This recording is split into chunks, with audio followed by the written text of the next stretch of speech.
Hi guys, and welcome to Crypto Exposed. Okay, I've got an article here that I want to go through because this is just another one for educational purposes. So it says here, it could take 720,913 years to reduce XRP supply to 500 million tokens at the current burn rate. Okay, so this is for a lot of the influencers out there who keep talking about how the burn rate is going to significantly, increase XRP's price over time, right? And so I'm going to go through this, and this is to obviously just let you know the nonsense that some influencers will push to try and get some views, to try and get some engagement, etc. And then I'm going to explain why, this just was never realistic. So, okay. In terms of the burn rate, so it's talking about the current burn rate, okay? So I already know the first thing that people are going to say to me is, well, look, we already know at the moment the burn rate's low. We know that we've not got the Clarity Act, and there's not like the big adoption at this point yet. So of course it's not going to be big at this time. It is going to take a long time at this current burn rate. I get it. Stick with me. I'm going to explain why that wouldn't matter anyway. So there's a part of the article that I just want to read first and foremost, okay?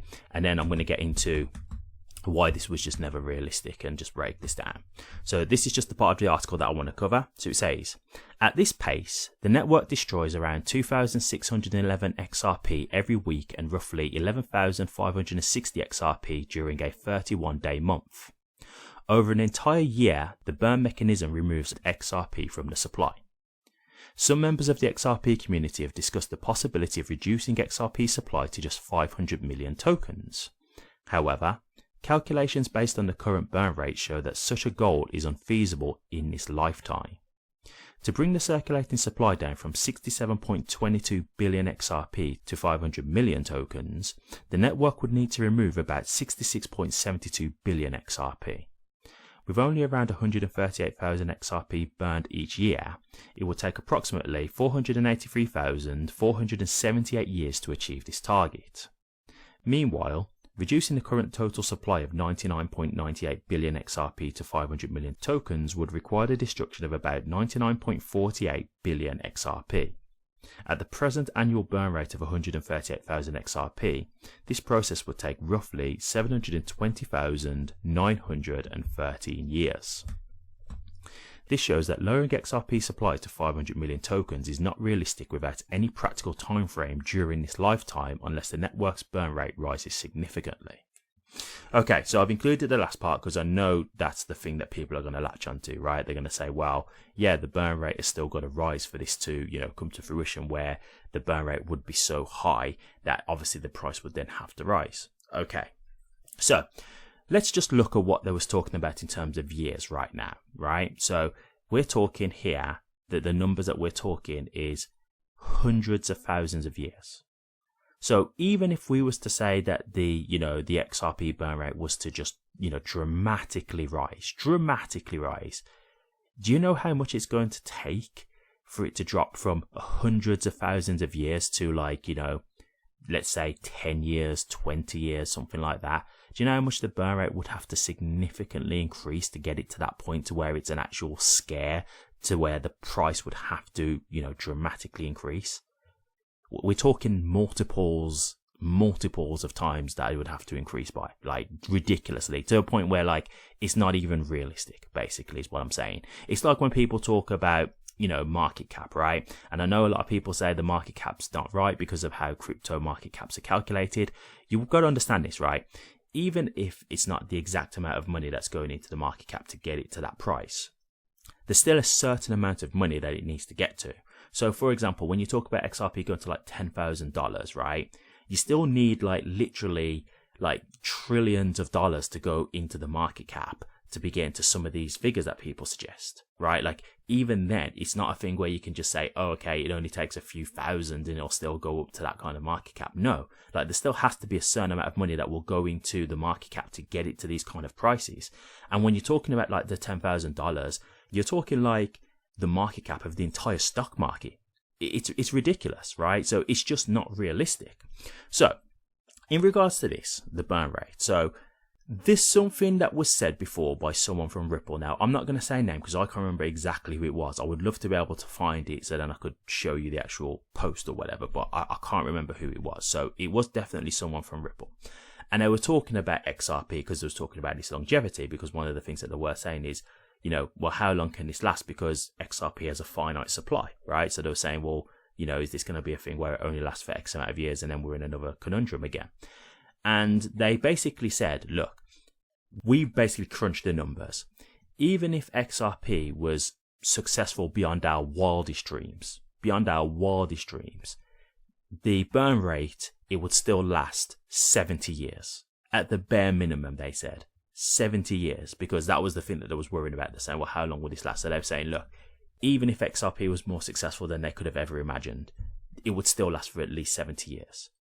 So the point that I'm making here is, when these influencers keep making out like the burn rate's going to dramatically go up to a point where it's going to, make it so that XRP is getting very scarce. No, that's not going to happen. It's not, because one, the amount that it would take to get to the level when they're talking about it becoming scarce is just unrealistic anyway. Like, we're going way beyond even just every bank in the world using XRP. You're talking way beyond that type of activity to get it to those types of levels of scarcity for XRP. We're going beyond that, right? So even more into unrealistic territory. And then also, if you want an example as well in terms of like what this could do for price and that kind of thing in scarcity, well, look no further than XLM. Yeah, XLM actually burnt literally half of its supply. They've actually done that. And what changed? Nothing. The price didn't rise dramatically. There's not been no thing where it's become scarce or anything like that.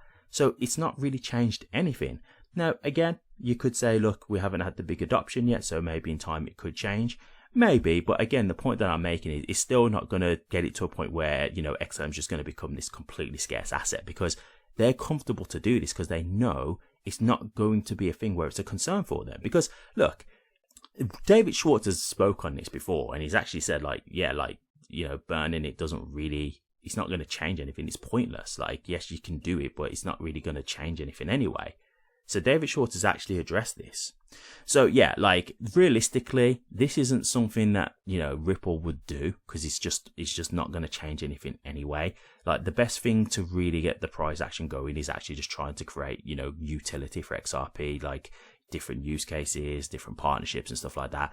That's the best way to get value to XRP, is just showing that it's a valuable asset, not just burning the supply. Like, it's a cheap tactic, and at the end of the day, if there's no demand there, nothing changes, because at the end of the day, it doesn't matter how scarce the asset is if no one wants it, right? Like, you can make it scarce, but if nobody really wants it, it doesn't matter anyway. So the real thing is, it's about creating demand.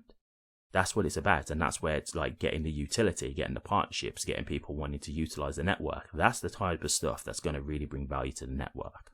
So yeah, I just thought I'd cover this because, again, one of the things that these influencers will really try and push is how, suddenly the XRP supply is going to go really scarce. Like, I forgot the guy's name.